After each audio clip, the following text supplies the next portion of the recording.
at home doing something. He actually low-key, before I let y'all know, Corey has a little bit of car trouble right now, so hopefully he can get back on a normal schedule. Hopefully he can come back out in a little bit. Now, literally 35, 40 minutes ago, Tom Brady just announced he is unretiring and he is coming back to the NFL this season. Most of us were thinking he was going to be gone at least a year. If he stayed gone forever, or if he didn't stay gone forever, it's going to be at least a year. I was obviously hoping he was going to be gone for ever, but clearly I don't get my way. He announced, I guess I can read his freaking post, because why not? Let me see if I can find it again real quick. Oh, where's Schefter? I just had him. Dang it. Anyway, wow, ad-lib. How are you guys doing? Hopefully you've had a good week. Usually we like to stream on Fridays or Saturdays, but that wasn't able to, it didn't really work out this week, so here we are. I'm going to do a solo podcast just to get something out there so you guys don't miss me too much, Let me see what he said here. Tom Brady specifically said, oh, because you retweeted it, it's not going to show up? Really? I hear children, and I don't know if it's my... Anyway, Tom Brady said, for the past 2 months, I've realized my place is still in the field and not in the stands. That time will come, but it's not now. I love my teammates, and I love my supportive family. They make it all possible. I'm coming back for my 23rd season in Tampa. Unfinished business. Now, not ideal for me. I don't think it'll change my Super Bowl picks when we get near those times. I think Tampa is going to be in the same spot they were last year. They might be pretty decent in the regular season, and then they're just not going to be able to get through the playoffs. They lost their best offensive lineman, who I believe was left tackle, or at least left guard, Ali Marpet. They have like 20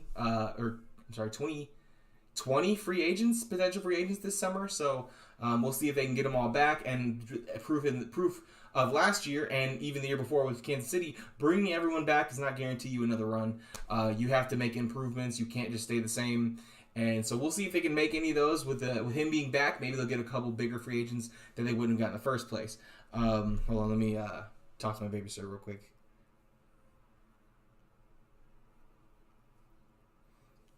Anyway, so yeah, Brady's back, which is really sad. But it is what it is. Like I said, personally, I don't know if it really is going to change the lay of the NFL world unless they get a couple big free agents. That team is just, I thought it was overrated to begin with last year. They already franchised Godwin again. So they don't have a tag, which no team would have a tag by now anyway. But free agency starts tomorrow at noon, I think. So we'll see what happens. But yeah, so I'll save that for later. When I have at least a co-host, because I want to discuss it with someone. Since I'm right here, I'll discuss it with them at another time. How about a fun fact? The Warriors are below 500 when Draymond Green doesn't play this season, and they have the second best record in the NBA when he does play. That is a fact specifically for my co-host, Mr. Corey. He hates Draymond Green, says he's not that good, says he's overrated, and I've always been in the belief that he's really good for that system. He fits in really well there. He does everything they need him to do, and so I feel like this is just further proof that Draymond Green is really vital to what the Warriors do. That doesn't change the fact that they still had him for 6 out of the 7 games in 2016, and they still lost that series. So for people who like to say, well, Draymond was suspended for 1 game. Yeah, it was 1 game, and they ended up winning, but the next game he was back, and the next game he was back, and in the next game he was back, and in Game 7, he played better than anybody on the Warriors and had like 30 points. He did everything. He was without him, they lose that game by 20 points. So Draymond was huge clutch in Game 7, unlike some smaller beige shooters that we know of. Anyway, but yeah, I just think that's a pretty cool fact. Draymond's still playing pretty decent this late in his career.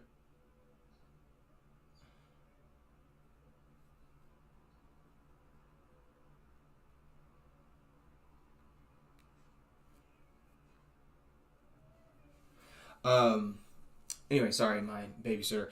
Let me see what else we got. What else we got here? So I have a question. When we were talking about, well, not we, we, but also the collective we, the sports world. So years ago,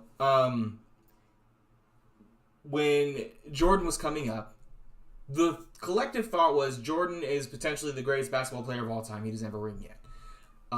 His amazing scoring seasons, his points in the playoffs were insane. He just couldn't finish and win a title.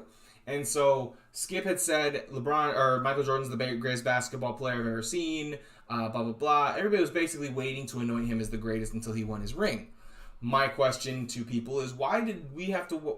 Jordan just had to win the ring to be considered the greatest, but LeBron has done all these other things, and people still won't say he's the greatest until he gets the scoring title, me all time, until he passes Kareem. Then we can say he's the GOAT. But why is the standard so different? That's such a different goal than winning one championship. You have to play for a long time. You have to play pretty well for a long time. Now, granted, LeBron is playing better than anyone could imagine at year 19. He's had back-to-back. He had two 50-point games in the last week. KD just put up 53 today. I think Kyrie had 50 2 days ago. Jason Tatum had 50 this last week. The NBA is going crazy right now. But like I said, LeBron did have two 50-point games. But he was only a couple hundred points behind Malone, so he'll catch Malone probably in the next couple weeks here. I just think it's a weird standard to hold someone to. Why is it so different? Is all I'm asking. Let's see what else we got here. I'll save those for later. Save that for later.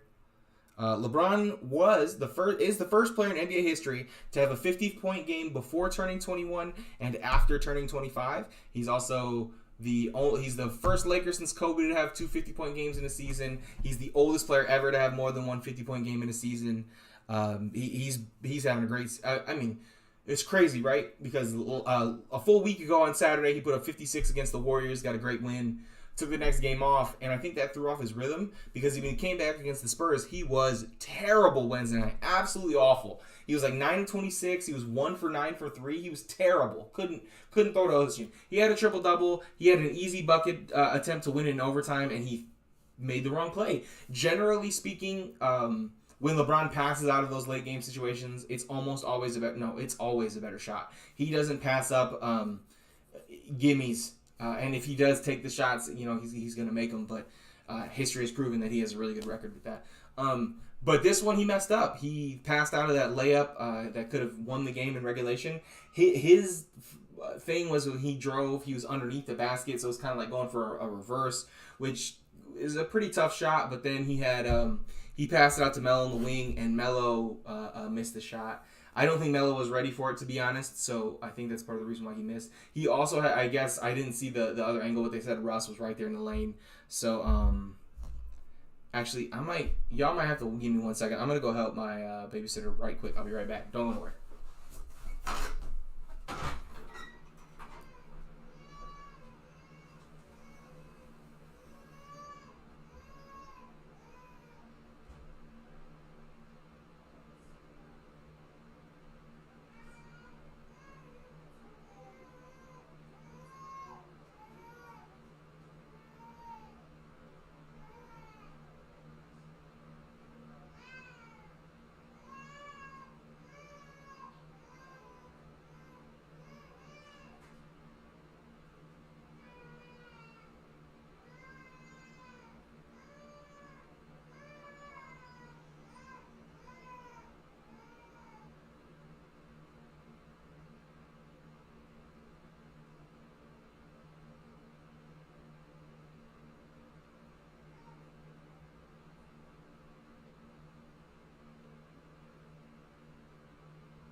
All right, sorry about that. Little man was, he's hungry. Which way should I go? I should go this way. Okay.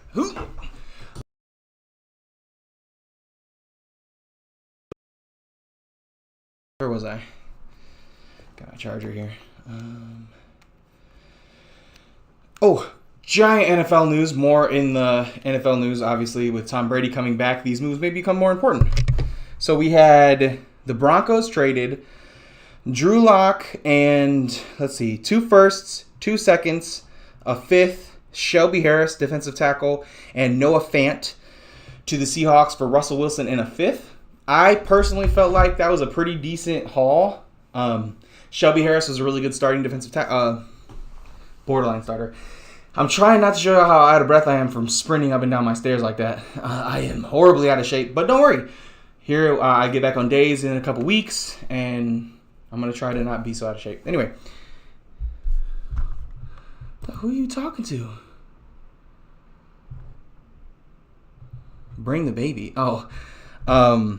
It was on multi-stream. I don't know why I couldn't see you saying anything, Corey. My bad. But yeah, I see you now.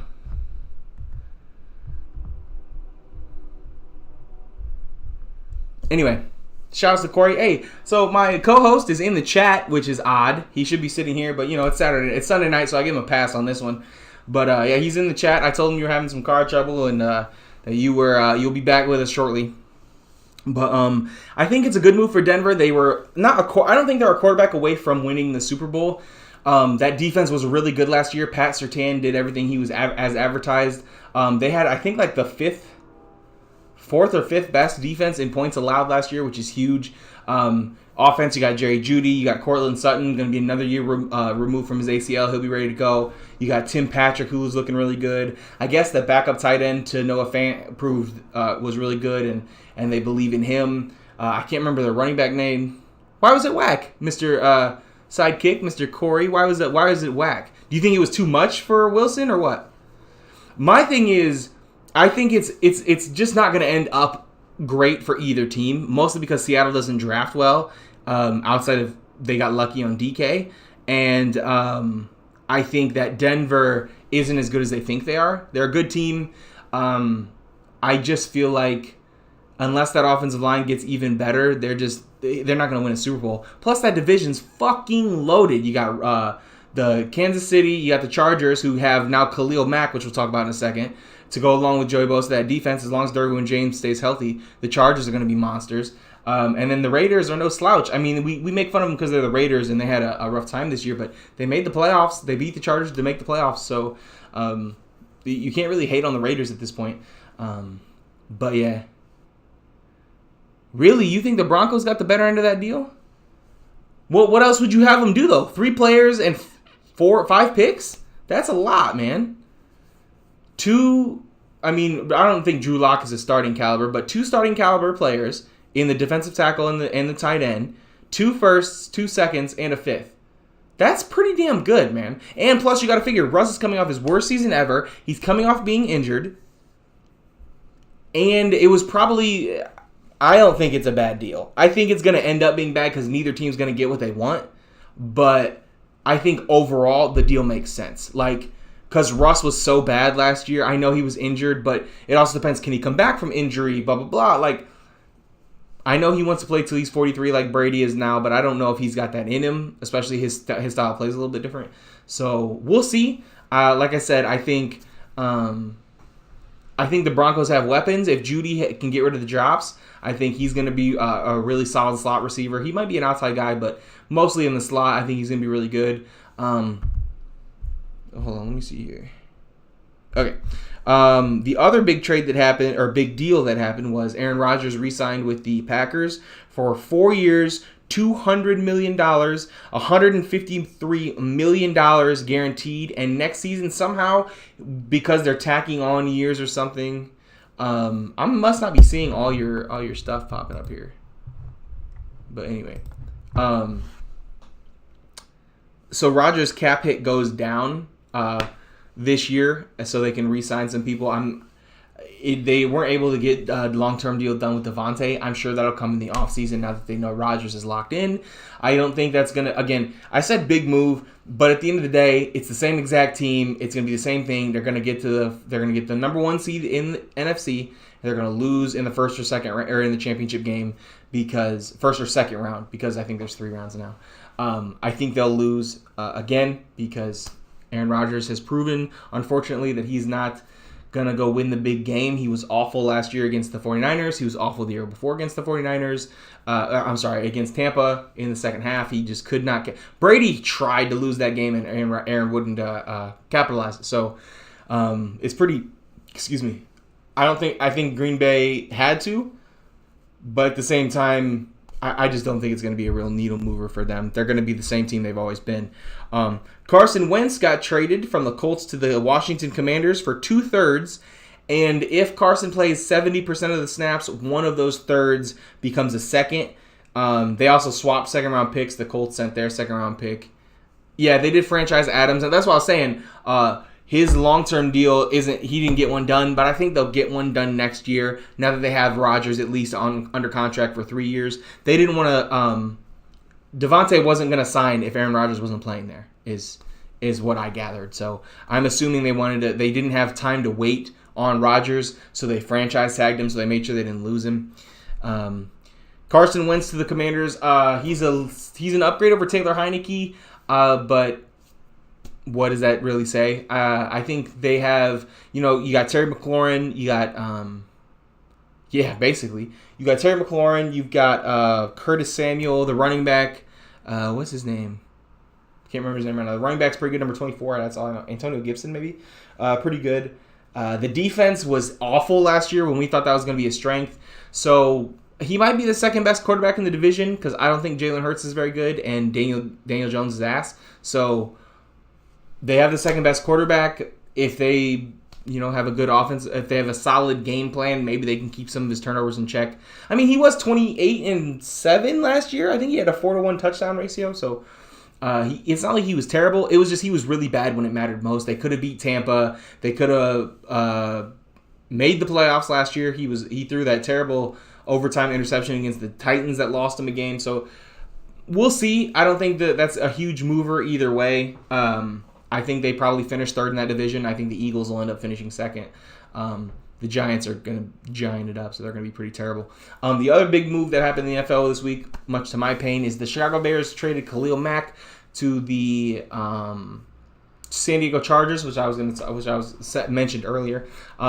They traded him for, I believe, half a bologna sandwich and a rough hand job. So that's pretty sad, honestly. I know Max coming off being a little bit injured and having kind of a down year. I honestly, and I've been saying this for years, the Bears' offense has been so bad, it sucked the life out of the defense. Like, the defense stands on its head, makes a great interception or a goal line stand, and the offense turns it over in 3 plays, gives it right back. Like, I feel like that takes away some of your heart and your drive. So when Max showed up 3 years ago, game wrecker. I mean, he damn near won the Green Bay game by himself. So it's not that I think Mac is bad. I think he slowed down a little bit. But again, he's the best player in the defense. The offense is doubling Khalil every play. You got Roquan Smith, but he's not as good of a blitzer as he is in coverage. He's a sideline-to-sideline linebacker, but he's not a pass-rushing linebacker. The defensive lineman, who we just let go, Goldman, I think, he was good, but he doesn't need a double team. So Khalil Mack's going out there busting his ass every single play, and I just feel like we got a raw deal because Mr. Mack played not very well last year. Let me turn this down. Is that better? That's got to be better because I was noticing that bar was spiking like a motherfucker. Sorry. I'm really loud and I'm also by myself, so it's even louder because I'm not controlling my pitch for anybody in here with me right now. But so the Chargers, like I said, got Joey Bosa. They got Khalil Mack. They got Derwin James. They're going to be awesome defensively. As long as Derwin stays healthy, that's going to be one of the best defensive units in the NFL, and that was their biggest weakness. Plus, their run defense was awful. I think they were like 30th in run. So Khalil Mack is one of the best edge rushers who can play the run in the NFL.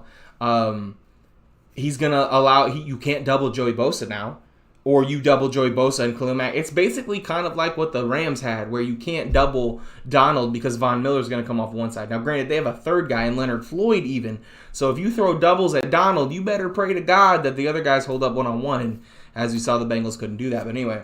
I think that's kind of the recipe they're going for. The defensive tackle, he's kind of undersized there. Jerry Tillery, I believe.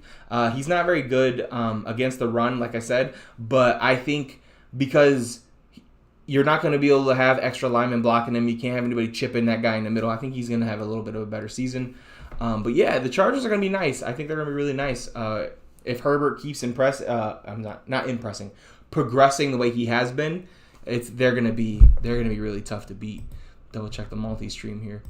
But yeah, so I think that's the most of the NFL news. Oh, I'm sorry, there's one more. It just happened the other day. The Cowboys traded Amari Cooper to the Browns for like a 5th pick. Yeah, that Chargers front's nasty, man. They're gonna be really good. And as long as Derwin stays healthy for a full season, man, they're gonna be nasty because Khalil and Joey Bosa off either edges, and their corners are really good too. Like I said, their biggest weakness was in the run game last year.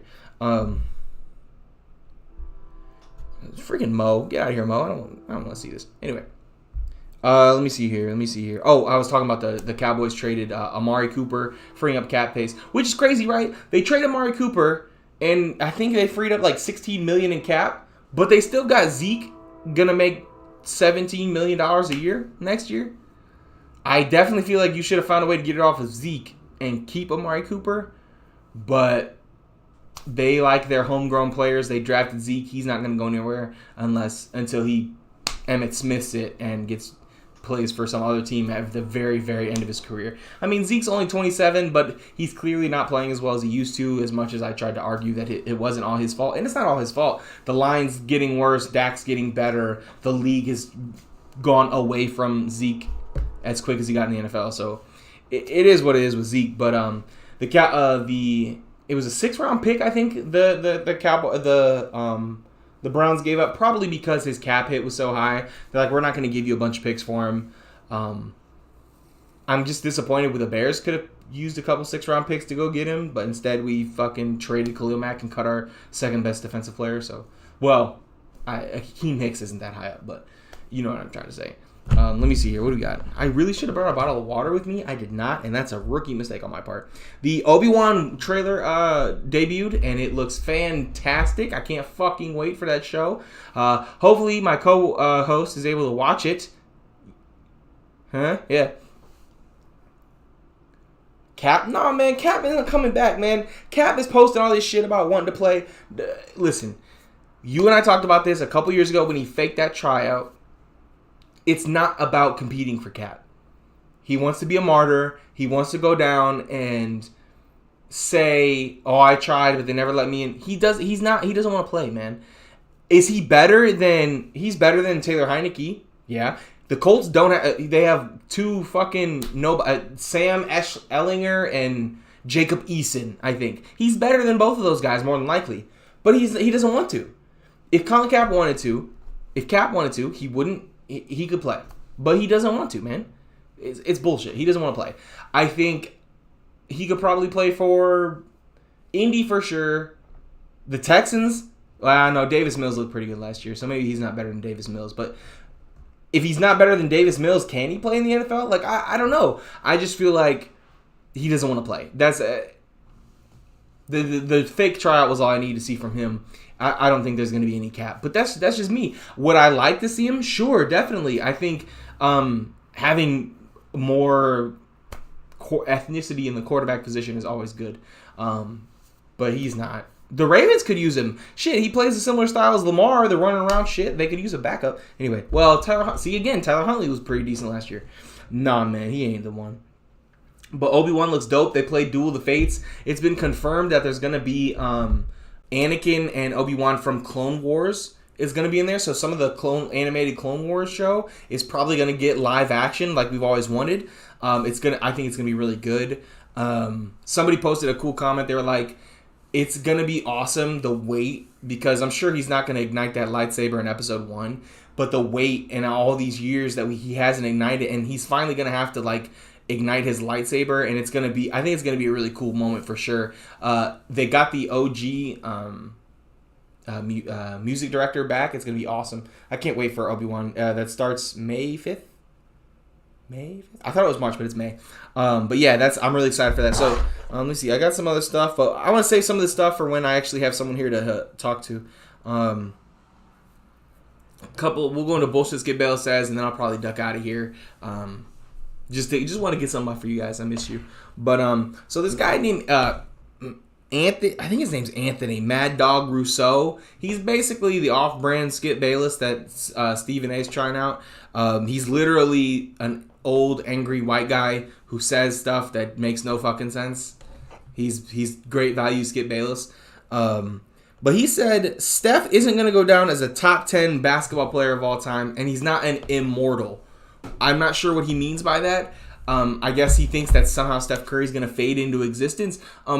My guy, Mad Dog, listen, Steph Curry changed the way basketball is played forever. There's no going back in our lifetimes. I mean, the way he impacted the game will always be remembered. And if you talk about the Mount Rushmore of impactful players of all time, you got half a mountain, half a face is fucking Magic and Larry, Jordan,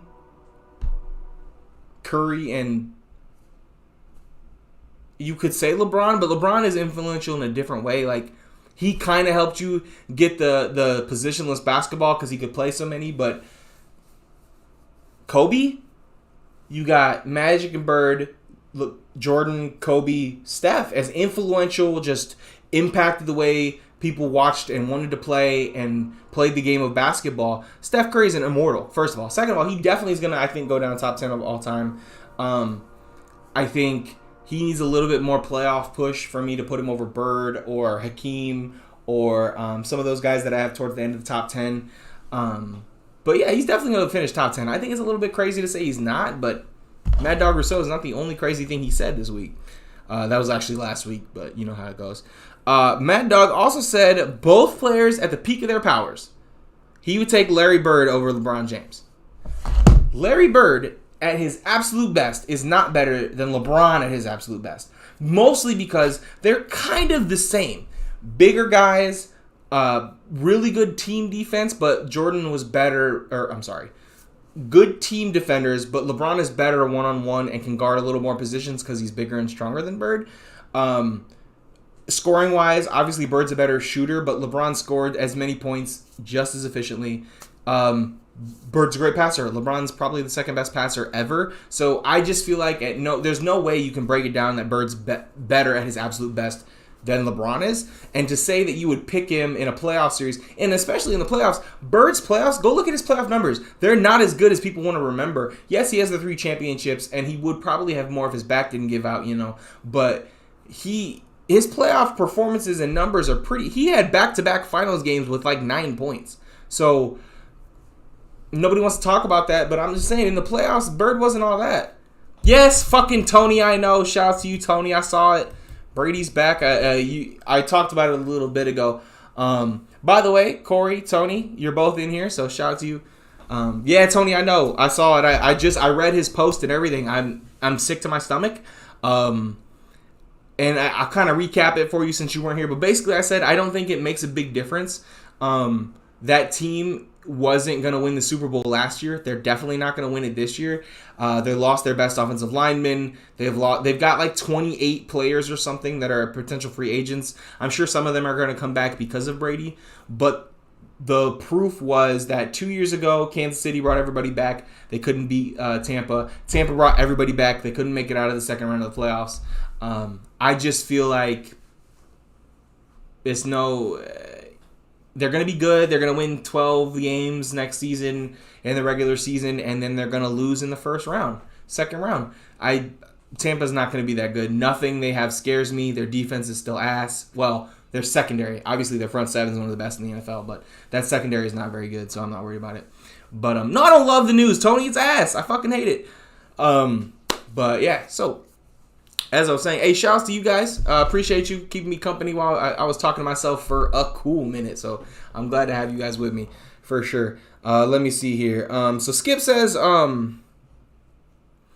Skip was saying that LeBron is officially become just a gunner for a bad team. He only cares about getting up shots. He only cares about, his numbers, blah, blah, blah. He said this after the 56-point performance against Golden State last weekend. My counter is this, sir. Jordan averaged like 25 attempts a game for his career, right? Like LeBron's at 21. That's like 3 or 4 more than his average. He's not a gunner. He's not just, man, hey, fuck Tom Brady. I don't like that dude. But anyway, I don't think LeBron's a gunner. I don't think it's not like he's just chucking shots. He's taking good high quality shots and making good high quality shots. That's why he's leading the league in scoring right now. But I don't understand why you call him a gunner. Here's an interesting fun fact for y'all. So LeBron has 70 more attempts at the rim, like layups, dunks, that kind of stuff. He has 70 more attempts than Joel Embiid, which would lead you to believe that he gets a lot of foul calls because depending on who you ask, like a coworker I used to have, or some people say that LeBron is handed all his points because he just drives to the rim and he gets fouled and shoots all these free throws. But he has 70 more attempts at the rim than Embiid and over 300 fewer free throw attempts. LeBron is not getting calls this year. He's driving to the rim as much as he always has, despite what some people in the media will have you believe. And he's just not getting the foul call. Well, why doesn't he drive? Because if he drives, he's not going to get the call. So why am I going to go down there and get fucked up if I'm not going to get the call? So it makes perfect sense why he's not taking as many free throws. Now, he's making them. And the last week, he's shooting like 85% from fucking free throw line, which is really good for him. So I don't understand it. I don't know how Embiid's getting the opposite of Shaquille O'Neal. Like, the refs didn't know how to ref Shaq because he was so fucking big. Joel's as big as Shaq was, and they call everything. Yeah, everything. Oh, foul. You blow on him the wrong way, he gets fucking fouls. He gets free throws. So I think he shot 13 free throws in the first quarter against the Nets last week. Fucking crazy, bro. Absolutely insane. Let me see here. So basically, they were talking about LeBron scoring and what. Have you ever watched... Dog, I was about to say, I'm glad you threw that in there. Have you ever watched Joel Embiid play? Have you ever watched Luka Doncic play? Have you ever watched, I don't know, fucking fucking Joker play? They all bitch. And that's one other thing that pisses me off. Oh, LeBron cries all the time. Watch an NBA game, every NBA player is a bitch. They all cry. Every single one of them. Every single one of them. Everybody sends me that meme about LeBron. Yeah, every single NFL player and NBA player does that. Every single one of them. All of them. They're all whine and complain. They're like soccer players. Yeah, JK about that, right? Yeah, soccer players, all you do. Yeah, how about that? Anyway, my bad. That was aggressive as fuck. That's all I'm saying. And Skip likes to say, well, LeBron's not making his free throws, so the refs aren't going to put him on the line. Huh? If it's a foul, you call the foul. It's not hard. That doesn't make any fucking sense. I hate that argument. Whatever. Basically, stop texting me stuff about. So Skip was essentially saying LeBron's overrated with his scoring. He only has 1 scoring title, and Jordan has 10. And let me see, what else did he say? He was talking about how they're definitely babies. I'm just saying, but okay, my argument isn't that it's a two-pronged effect. People say LeBron doesn't get the calls, but you said LeBron doesn't get the calls because he cries too much. Embiid cries the same amount and gets the calls. So that's not the excuse. That doesn't make any sense. That's what I'm saying. All the NBA players cry, but more of them get calls than LeBron does. Look, check this out. I can make a fucking shadow puppet dog. Look at that shit. You weren't ready for shadow pups today, were you? Anyway, so I went and looked it up about the scoring title thing. Yeah, LeBron doesn't have as many scoring titles as Jordan or as Kobe or as KD. But LeBron, since he came into the NBA, his rookie year, he was 13th in scoring. From his second year to his 15th year in the NBA, he didn't fall out of the top 4. And most of the time was 2 or 3. For 15 years. And then now he's leading the league in his 19th year. So yeah, he doesn't have scoring titles, which by the way, you don't get a belt for, you don't get more money for. They call it a scoring title, but you don't get anything for it. So it's kind of like bullshit to me anyway. But whatever. So it's kind of crazy that people are like, well, LeBron's not. Oh, he's not a scorer. He doesn't have scoring titles. He finished 2 or 3 every single year in the NBA. So the guy who won the scoring title drops out of the top 3. LeBron's still there. The guy who wins the scoring title finishes second. LeBron is right there at third. The guy who won the scoring title that year, he goes back to back. LeBron finishes half a point behind him or some shit. Like, it's unbelievable, this narrative that LeBron isn't a scorer, yet all he ever does is be in the top 5 in scoring every year for his entire career. Yeah, man, he balling, bro. I'm telling you. So LeBron had 2, Kyrie had 1, KD just had 1, Jason Tatum had 1. I think we had like 5 or 6 50-point games in the last week, man. They've been going crazy out here. Let's see, what else we got here? My last point was just about on Wednesday when LeBron passed up that bucket at the end. It looked to me like it could have been a layup. He said it was a real tough because he was really far under the basket when he jumped. So it would have been a tough reverse. I generally side with LeBron, but in this case, dunk it. Like, you gotta go to the rim. I think that was a mistake. One mistake I can say for sure that he made, as opposed to when he passes out. Generally, like when he passed out in the finals to a wide open Danny Green, good play. When he passed to Kyle Korver in the corner 3 against Golden State, and Kyle Korver was wide open and he missed it, that was a good decision. This one was a bad decision, but it's not. He doesn't always make the bad decision. 99% of the time, he makes the right decision. So that's nice. Right after Kobe did that, he tore his Achilles and didn't hardly play again. So. You're right. Good job, Kobe. Proud of you. He also did that like 10 years younger than LeBron is right now. So maybe not 10 years. He did it like 32. But that's not the point, sir. What are you talking about? Why are you bringing up Kobe? R.I.P. Mamba. My bad. That was aggressive. I also have to wait because I want to see your responses. And there's like a 30-second delay or something. But shout out to you guys in the chat. 3 viewers. That's a lot. That's like a record for us. I think the record we've ever had is 4. So 3 for this long is definitely I'm pretty good. God, my face is so oily. I need to fucking wash it. Anyway, nothing to say to that, Kobe. Nothing to say to that, Corey, about me talking shit about Kobe. I love Kobe. Don't get me wrong. I'm just giving him shit. But yeah, I think that's all I got. Whoa. Tell Jonathan to go away. How about that? You need to see if it's true. Oh yeah, Tony. My bad. I didn't see. Yeah, it's true. He's back. Yay. Anyway. If you guys have any questions, I'll take a couple questions before I go if you want. Does anybody have any questions, comments, concerns? What do you think, huh? It's kind of hard going solo, so I'm glad I have some people to talk to at least. It makes it much better.